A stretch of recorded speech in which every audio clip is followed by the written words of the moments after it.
तुम जैसे नालायक मुझको बर्बाद करोगे। तुम लोगों के बाप दादाओं को भी मैंने लोहे के चने चबाए हैं। आज मैं अगर तुम लोगों जैसे लोगों की चलती ना मूवी माफिया और तुम जैसे सड़े हुए सूडो जर्नलिस्ट की चलती तो आज मैं इंडिया की टॉप एक्ट्रेस और हाईएस्ट पेड एक्ट्रेस नहीं होती।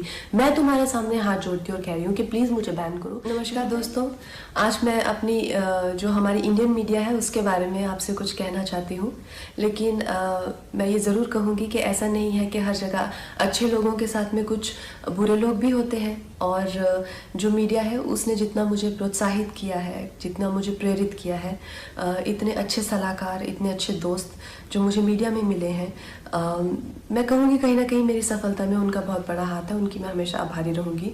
लेकिन जो दीमक की तरह जो एक सेक्शन मीडिया का है जो हमारे देश में दीमक की तरह लगा हुआ है और उसको धीरे धीरे करके उसकी गरिमा को, उसके अस्मिता को, देश की इंटेग्रिटी को, देश की एकता को आए दिन अटैक करता रहता है। आए दिन इनके जो भी है झूठी अफवाहें फैलाते रहते हैं। अपने गंदे भद्दे विचार, देशद्रोहिता के जो विचार हैं वो ओपनली सबके सामने रखते हैं और इनके खिलाफ हमारे कॉन्स्टिट्यूशन में किसी भी तरह का कोई भी ना पेनल्टी है और ना ही कोई सज़ा है।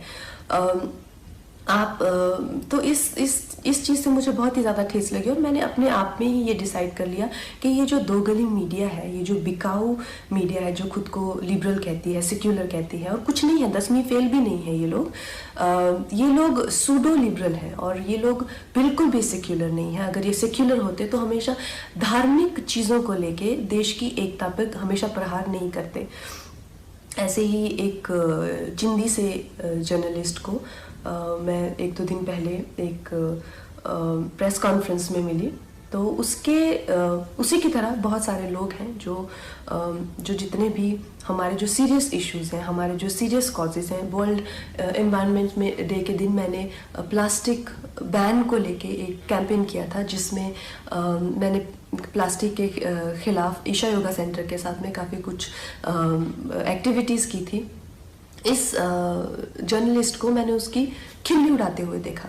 फिर मैंने काउ स्लॉटर के अगेंस्ट, एनिमल क्रूलिटी के अगेंस्ट एक कैंपेन किया, उसका भी ये मजाक उड़ा रहा था। एक शहीद पे मैंने फिल्म बनाई, उसके नाम की खिल्ली उड़ा रहा है। और प्लीज़ आप ये गौरतलब ये है कि इनके पास किसी भी तरह का कोई तर्क वितर्क, समीक्षा या विचार जो कि एक पत्रकार का हक है, उस तरीके से नहीं गाली गलौज करके, गंदी बातें लिख के, प्रोफेशनल ट्रोल्स जो हैं खुद को मुफ्त का खाना खाने पहुंच जाते हैं ये हर जगह प्रेस कॉन्फ्रेंस पे।